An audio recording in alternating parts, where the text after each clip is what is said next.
Marine Le Pen, bonsoir. Bonsoir. Bienvenue au Talk Orange Le Figaro. Vous êtes candidate du Front National à la présidentielle. Où en êtes-vous de vos signatures? Non, je suis candidate à la présidentielle soutenue par le Front National. Bah écoutez, c'est difficile. C'est difficile, je crois que je suis pas la seule à le dire. D'ailleurs, je pense qu'il y a beaucoup d'autres candidats, évidemment pas ceux du système, mais les autres qui disent que c'est plus difficile qu'en 2007 et plus difficile qu'en 2002. Pour une raison simple, c'est qu'aujourd'hui, les maires ne supportent plus que le pouvoir fasse peser sur eux avec une grande hypocrisie ce qui représente en réalité ce qui a été dénaturé, qui n'est plus un acte administratif, mais qui est présenté partout comme étant un soutien politique. Alors ils bloquent le système, c'est-à-dire qu'ils refusent de parrainer quiconque. Alors justement, à cause de ça, vous avez demandé l'anonymat des parrains. Ça vous a été refusé. Où en êtes-vous de vos intentions de vous pourvoir en justice? Est-ce que vous avez fait la première démarche qui, je crois, consiste à déposer une requête au Conseil d'État, c'est ça? Oui, nous avons déposé une requête au Conseil d'État. Je trouve cette décision politique scandaleuse. Mais la requête est déposée, c'est fait. La requête est rédigée, elle sera déposée dans les heures qui viennent. Voilà, dans les heures qui viennent.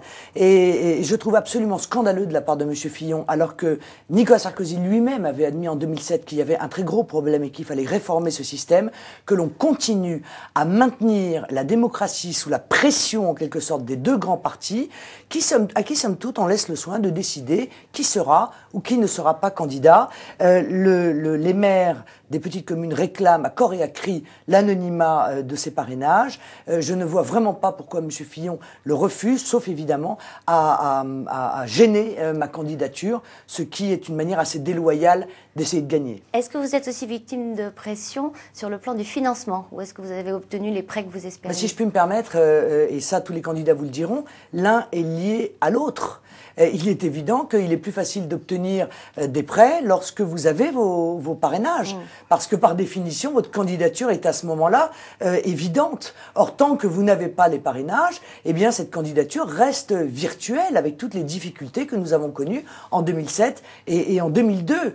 Je dis donc que les Français doivent aujourd'hui s'exprimer pour réclamer qu'une candidate qui représente 20% dans les intentions de vote n'est pas le risque pesant sur elle jusqu'au dernier moment de priver, vous imaginez, près de 1 Français sur 5 aujourd'hui de pouvoir voter à la présidentielle. Alors nous avons eu beaucoup de questions d'internautes. L'une d'entre elles vous demande, Madame Le Pen, si vous n'êtes pas au second tour, donnerez-vous une consigne de vote pour Nicolas Sarkozy? Bon, d'abord, j'attendrai d'être au second tour, mais il y a peu de chances que je le fasse compte tenu du fait que je ne l'avais pas fait en 2007. Et pour une raison que j'explique d'ailleurs, c'est que je pense que le PS et l'UMP ont choisi un modèle économique que je conteste formellement, dont je pense qu'il est à l'origine de la ruine de notre pays. Je pense qu'ils ont les mêmes idées sur tous les grands sujets qui concernent l'avenir de la France. Ils ont choisi, tous les deux, de se soumettre au mondialisme. Et par conséquent, je ne vois pas pourquoi je choisirais entre M. Hollande et M. Sarkozy, compte tenu du fait qu'il m'apparaît que l'ensemble de leur politique est similaire. D'accord. Et si Nicolas Sarkozy est élu et qu'il n'a pas de majorité ou une majorité relative, est-ce que vous excluez tout accord et tout... Avec un si, on mettrait Paris en bouteille. Moi j'aimerais d'abord que les internautes, puisqu'il s'agit d'eux, se mobilisent pour permettre à la démocratie de fonctionner et donc à tous les candidats... Ça, c'est les appels que vous faites sur votre site à vous. Non, mais à tous les sur le site du Figaro. Pas que le mien.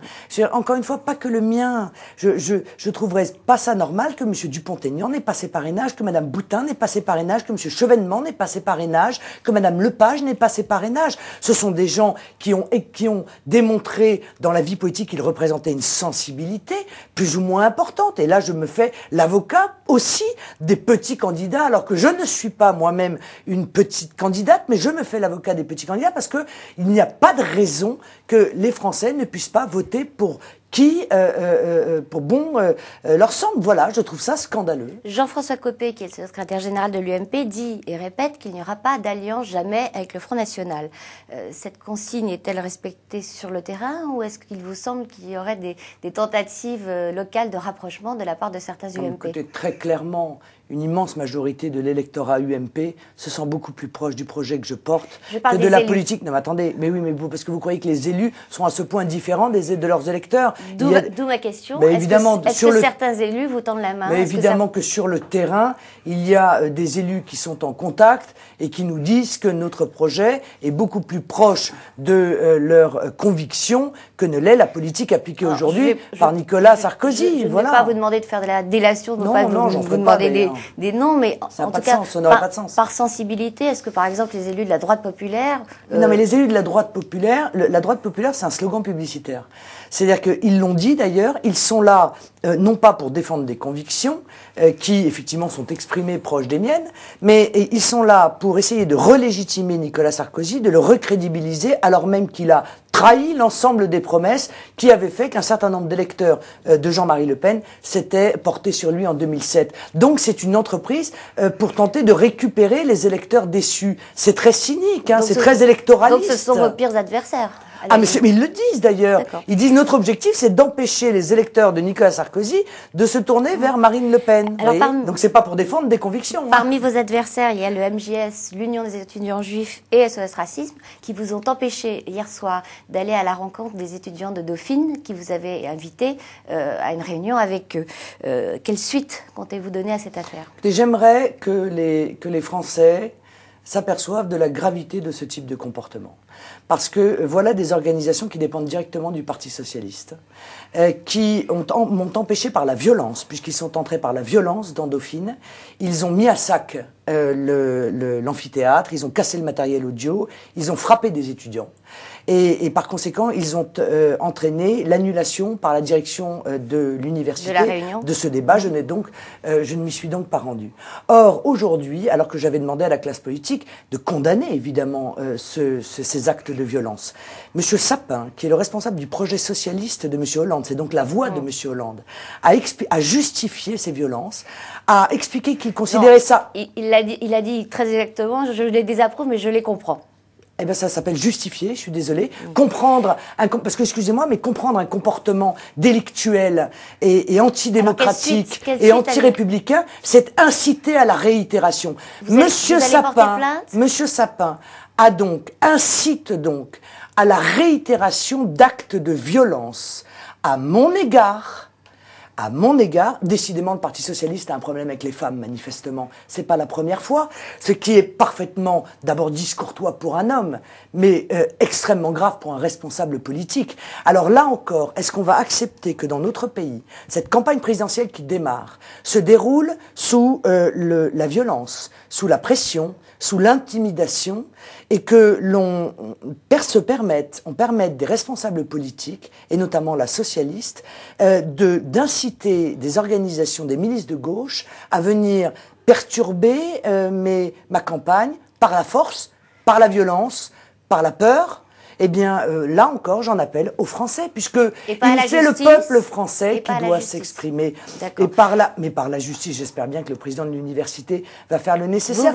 Mais au-delà de la justice, madame, c'est la morale dont je parle, c'est la démocratie dont je parle, et la condamnation que j'appelle de mes vœux, c'est celle que le peuple français doit porter à l'égard de responsables politiques tels que Monsieur Hollande, dont le chef de projet vient de dire quelque chose qui m'apparaît inadmissible dans une démocratie telle que la France.